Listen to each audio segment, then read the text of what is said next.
अस्सलाम वालेकुम programmers, welcome to your channel do it. तो प्रोग्रामर्स, आज के लेक्चर में हम समझेंगे लूप्स क्या होते हैं और डार्ट में हम इन्हें क्यों यूज करते हैं।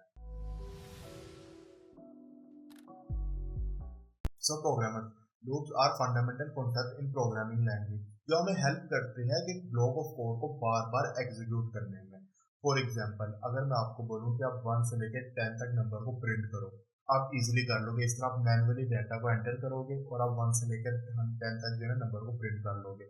लेकिन अगर मैं यही आपको बोलूं कि आप 1 से लेकर 100 तक नंबर को प्रिंट करो, तब भी आप बिट टाइम कंज्यूमिंग, लेकिन आप कर लोगे। अब इसी तरह ही अगर मैं आपको बोलूँ तो 1 से लेकर 1 बिलियन तक नंबर को प्रिंट करो, तो एक ह्यूमन के लिए मैन्युअली डाटा एंटर करना इज नेक्स्ट टू पॉसिबल है 1 से लेकर 1 बिलियन तक।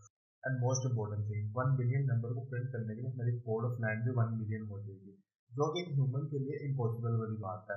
तो इसी प्रॉब्लम के लिए हम लूप को यूज करते हैं। अब डार्ट में बेसिकली हम 3 टाइप के लूप्स को पढ़ेंगे: for loop, while loop and do while loop.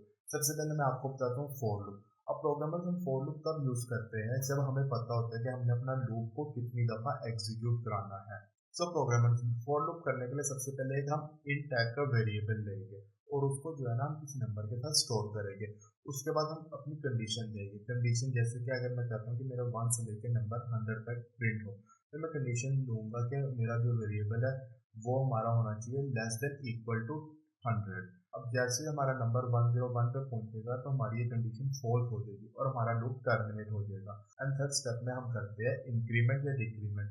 मतलब कि अगर हम चाहते हैं कि 1 से लेकर 100 तक नंबर हो, तो हम एक एक ऐड कर रहे हैं एक नंबर में, तो हम इंक्रीमेंट का यूज करेंगे। लेकिन अगर हम चाहते हैं कि हमारा नंबर रिवर्स में प्रिंट हो, 100 से लेकर 1 तक प्रिंट हो, फिर हम डिक्रीमेंट करेंगे, क्योंकि हम फिर एक एक नंबर को माइनस करेंगे उसमें से।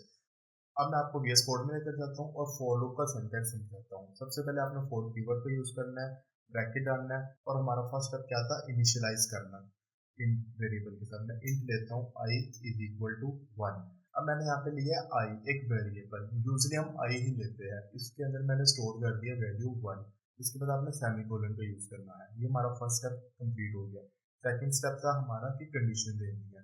मैं कंडीशन देता हूँ i less than equal to 10, क्योंकि मैं चाहता हूँ कि मेरे 10 तक नंबर को प्रिंट करेंगे। ये हमारा सेकंड स्टेप भी प्रिंट हो चुका है। अब थर्ड स्टेप है हमारा इंक्रीमेंट करना। तो जब एक दफा लूप चलेगा तो पहले 1 प्रिंट होना चाहिए, फिर 2, फिर 3, फिर 4। इसलिए मैं इंक्रीमेंट करूंगा i प्लस प्लस, फिर i के अंदर 1 प्लस होता रहे। अब मैं दूंगा यहाँ पे कर्ली ब्रेसेस, और कर्ली ब्रेसेस के अंदर मैंने करना है प्रिंट।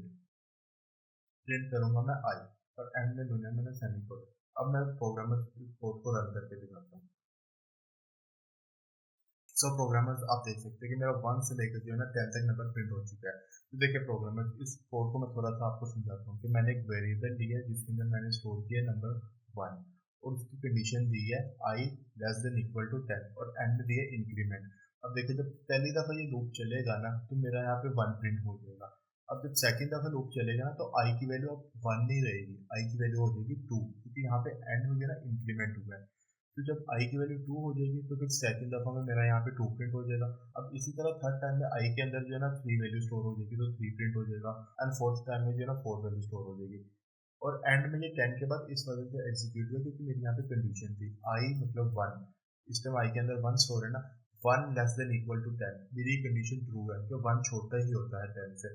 फिर ये मेरा लूप चलेगा। अब इसी तरह करते करते करते 10 लेस देन इक्वल टू 10, ये भी कंडीशन मेरी ट्रू है, तो इसलिए मेरा 10 भी प्रिंट हो जाएगा।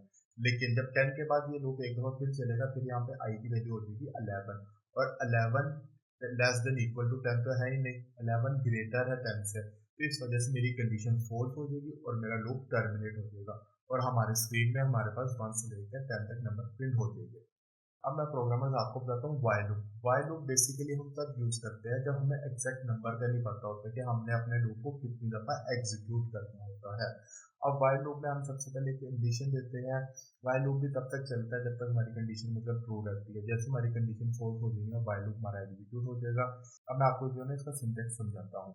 व्हाइल लूप के लिए सबसे पहले हमने जो है ना इनिशियलाइज करेंगे आई को किसी नंबर के साथ।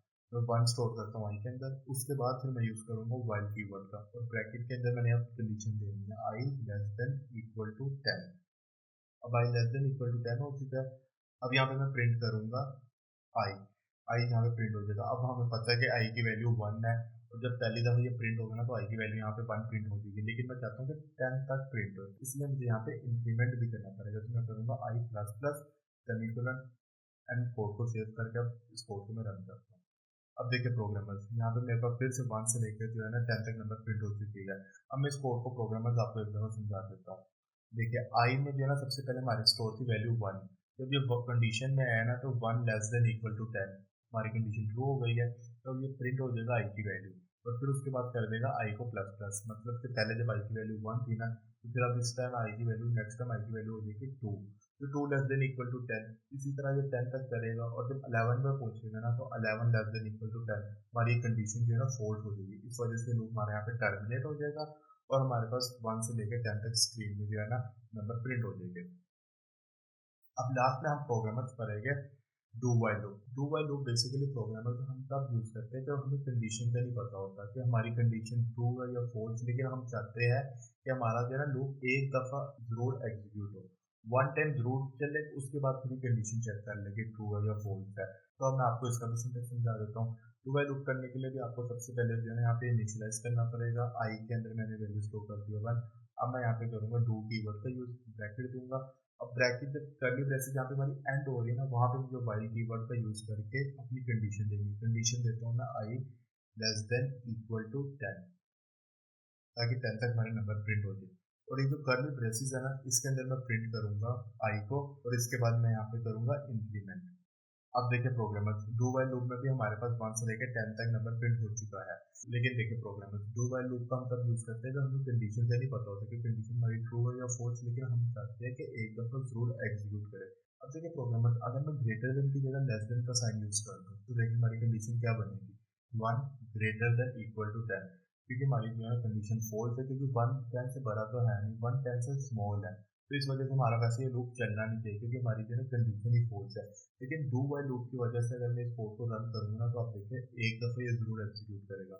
इसने हमारे स्क्रीन में 1 प्रिंट कर दिया, क्योंकि इसने एक दफा एग्जीक्यूट किया, उसके बाद उसने कंडीशन देखी है कि अच्छी कंडीशन जो है हमारी फॉल्स है, तो उसने लूप को टर्मिनेट कर दिया। तो programmer basically for loop, while loop and do while loop का अगर हम कंपैरिजन करें ना, तो फॉर लूप बेसिकली हम तब यूज करते हैं जब हमें एग्जैक्ट नंबर का पता होता है कि हमें कितनी दफा एग्जीक्यूट करना है, और वाइल लूप का तब हम यूज करते हैं जब हमें एग्जैक्ट नंबर का नहीं पता होता। और डू वाइल लूप का हम तब यूज करते हैं कि जब हमने एक दफा अपना लूप एग्जीक्यूट करवाना ही होता है, चाहे कंडीशन ट्रू हो या फॉल्स हो।